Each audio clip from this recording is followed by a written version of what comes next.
तो हेलो दोस्तों, नमस्कार। स्वागत करता हूं आप सभी का JRC संगीत सीखो में।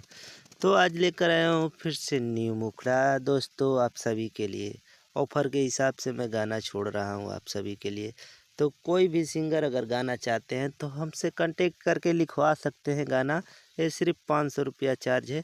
तो चलिए गाने को स्टार्ट करते हैं। बाबू साहेब लिखल है एक काठा, पांडे जी से लिखा लेली भाठा। ये भी डुएट सॉन्ग है, ठीक है। बाबू साहेब लिखल है एक काठा, पांडे जी से लिखा लेली भाठा। तो लड़का क्या बोल रहा है? अरे जादो हई हम नहीं भीख दे हब। ए गोरी का बुझलू?